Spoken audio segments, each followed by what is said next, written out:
Hi, welcome to my video. In this video I'm going to talk about changing a EGR thermostat housing on a 2-litre diesel Audi A4 on a 2006 UK spec model, right hand drive, air conditioning, all the rest of it. Okay, so the main component that we're going to be talking about, the EGR cooling thermostat housing, sits at the back of the block here. So I'm going to get my screwdriver to point to a few little bits and pieces.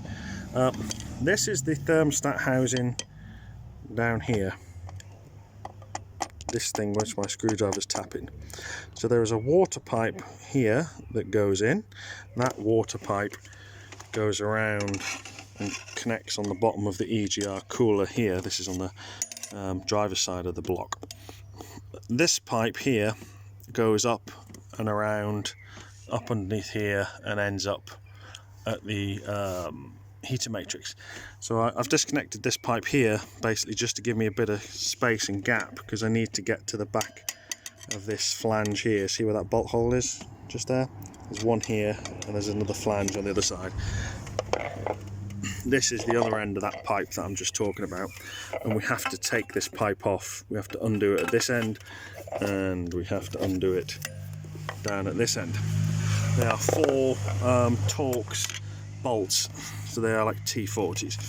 So general access, the first thing we kind of got to do is this water hose, which is the main top radiator hose, we have to take a couple of brackets off. So there's a 10mm bolt here, and when we look down, let's try and get a better picture of it. When we look down the bottom here, there's a couple of 10mm bolts here with some bracketry. You need to undo them because you need to be able to get this section of the pipe put. This is the one that goes to the header tank, so if you're not sure which pipe it is, a bit more better perspective. We need to get this out because we're going to pull it. You can just see about here where my fingers are. We're going to disconnect it from this hose here. So basically the thermostat housing that sits at the back here, it has a piece of hose that comes in this way, okay, which is that hose. That hose loops around and goes into this plastic housing, and then there's another bit of hose that comes out here and goes into this pipe, the one that we've just loosened off at this end. So take this bit of pipe work off here first. Disconnect that pipe. I haven't disconnected it yet. I've just literally just pulled the clip back, but I'll pull it off in a minute.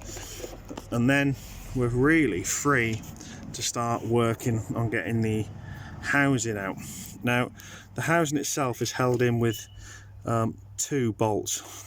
One of them's a nut, sorry, 2 bolts rather. 1 bolt, and it looks to be like 1 nut with a stud. Now if I show you my screwdriver, this one here is a 10mm bolt. It's a long 10mm bolt. I've undone it. You can see it comes all the way out. So this is the first one, fairly straightforward and easy to get to. The other one down the back is a bit of a swine, and I'm going to try and show you if I can get back on my inspection mirror down here. So let's have a look. Now the EGR pipe that I disconnected with the Torx before, so when I say the EGR pipe, this one here, 2 Torx there, as it comes around, the EGR pipe has like a bracket on it and a P-clip. I'm just trying to see if I can get the torch in here. Let's have a look. If I can show you this, it'll be a lot easier. I'm trying to describe it. Bear with me. Fast forward. Keep fast forwarded. So we need to be underneath there. Can we see it? Where's the stud? Well, basically there's a do you see that bracket there? See that hole and that hole? There's a stud. I just got it just above it. See that stud just above it? That hole, the corresponding hole that's just underneath the stud, that is off the EGR pipe. So if I just wiggle that, can you see that? So the first thing is, on that bottom stud, is you need to take the 10mm,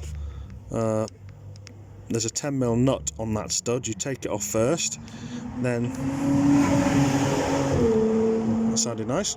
with the EGR pipe disconnected at both ends, you can then basically work that off the stud, work the pipe off the stud, and there's a P-clip on there as well, which you'll see when you do it. And then basically what that is now going to leave me is underneath there. Can you see there's another nut just on that stud now?